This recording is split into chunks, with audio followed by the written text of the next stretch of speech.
Hello, and welcome to Preparing to Survive and Thrive Homesteading Channel with Charlie B. So what am I working on today? Well, I'm always working on something. So it would be apples. We've got some apple trees. However, this year they did not produce as well as they usually do. I'm going to have to get in there in February and give them a nice pruning. So follow me. Come look at my apples. These are the apples that I'm working with today. They are the battered, bruised, and abused by the birds, the worms, whatever. I'm just cutting out the bad spots and using them. I've been working on these off and on all day. It's now in the afternoon. I have appointments to go to. But let me show you some of the tools here. I have an apple corer, and it does quarters. I also have a screwdriver. Might laugh and say, why do you have a screwdriver? Well, the next gadget is my apple pillar corer. There's a screw down here that I actually will tighten and loosen depending on how big the apple is and if I have a lot of bad spots in it. This would also core and slice them if I wanted them to slice up really small, but I don't. I need them to be in the quarters. I tried slicing them up, and then I realized my corer and slicer was busted, and the pieces were actually way too small to go through our next gadget that we're using here today. And now, remember, I'm working, so the kitchen is not real neat, is my juicer. And I made some juice already. I'm using a funnel because I cut up my pieces too small in order to drop them in my juicer. The juice is amazing. I had a glass already. And I will show you some more of this as we go. I'm going to cut up some more, get to more work on it, and we'll be back in a little bit. So I'm down to my last apple, and a lot of them were in pretty bad shape. I had to throw some of them completely away, and this one has a pretty gnarly spot in it. So I'm going to try to dig that one out. There we go. Throwing it over here into the bin that will go to the mulch or to the worms. Well, this is my little gadget here, and underneath of it right here is where all my peelings are dropping. It's a wash bin just sitting on the chair. So hopefully this will work better than what it has with some of them.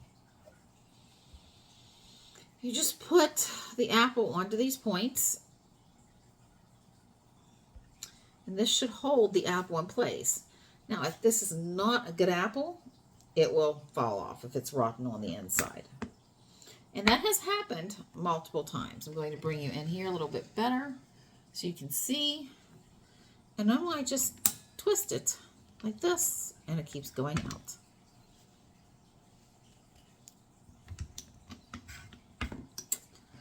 So this little thing right here is supposed to be held down by a rubber seal. It doesn't stick very good, so it might fly off. So I keep my hand down here and keep it held. Now that apple season is over, I'm probably going to put on my Christmas list another. I'm going to move you over so you can see this really good.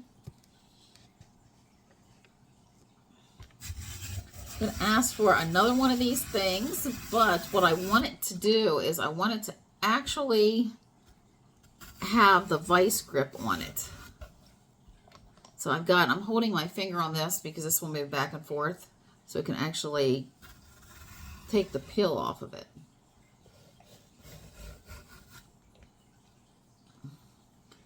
It doesn't do very well if you don't have a nice straight apple. So, but it's done pretty good.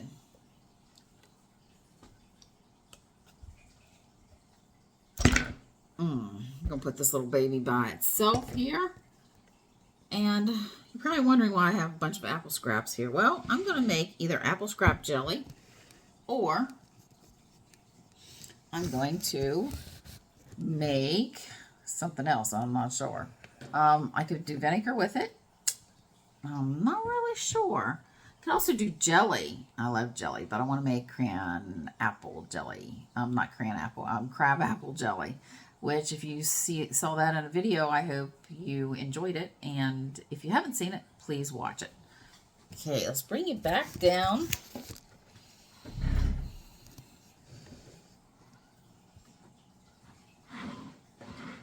There we go. Try to get you situated. Now this other doodad is an apple slicer pillar. This is really good because it takes the core out, and it gives me about 8 slices. And these 8 slices, which is kind of hard because it's a good firm apple, will make it easier for me to throw them into the juicer.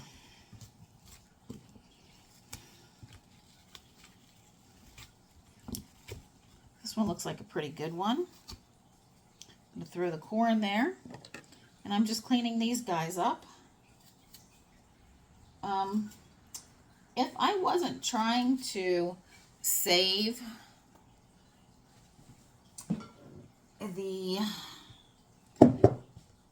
apple pulp from putting them through the juicer, I could have just left the peels on them, stuck the whole things in, and it would have removed all of it. But I want to save them because with that, I am planning on freeze drying them. And I'm going to have hot apple cider with the powder that I will make with those. Just putting my rinds down there in the pan. I'm not throwing these things on the floor, even though it might look like I am. I'm not. There is a pan down there. I know you saw it.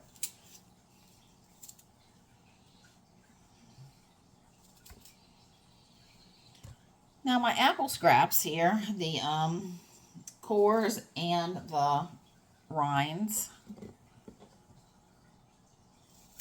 I am going to freeze them. I'm just going to put them in a Ziploc baggie and then throw them in the freezer. And then whenever I decide what to do with it, I will take you on that journey too. So I'm getting ready to move. I will take you with me. So this is my juicer. I've had it for years, and I only run small batches through it so it doesn't get hot, so it won't take any of the nutrition out of it. Very simple. I'm going to just drop this right in here. Let me turn you a little bit more. There you go. You can see it better. Just going to put a couple of these in. I'm going to get this turned on. It's going to make noise, but what I want you to do is I want you to focus on the liquid coming out of this.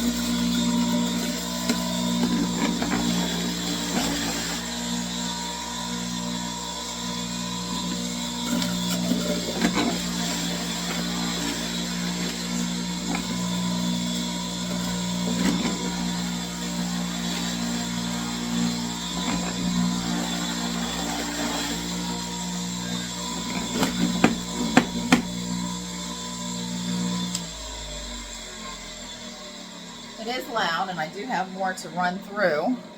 So I'm going to bring this down so I can definitely want you to look at this beautiful, beautiful apple cider that we will be making. It'll be fresh. I've tasted it, and it got a sweet tart to it. I really enjoy it. And what I'm going to do with my apple cider, I'll get about a gallon of it. So far I've got a good half a gallon sitting in there, chilling and separating.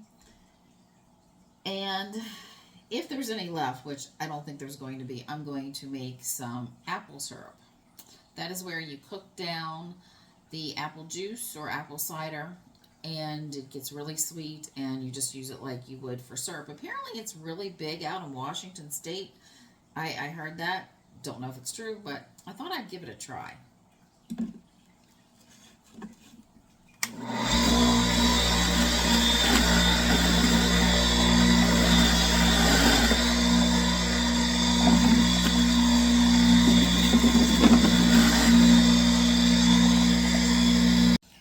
So this is what we have here. I'm going to actually start here. I just ran this through the juicer.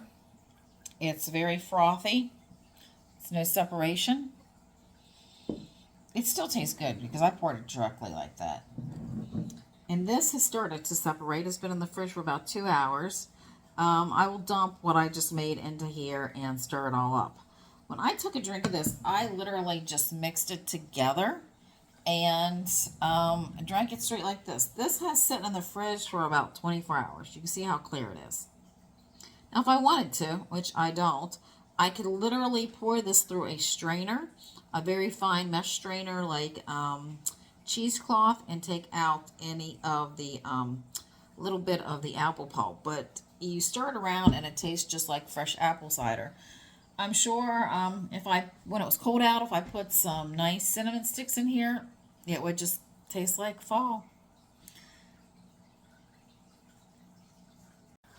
So we've been working with apples. The trees that are out on the side of my house that are, I know, minimal 20 years. I need to ask somebody how long they've been actually out there. So this is the pulp. I'm going to mix this around and we are going to freeze dry this. So look for that video. And remember, if you like my content, like, share, and subscribe. Remember, I could be showing somebody something that they don't know, or at least for entertainment value. But please, like, share, and subscribe. Look for my videos, and thank you for subscribing and watching. Charlie B signing out.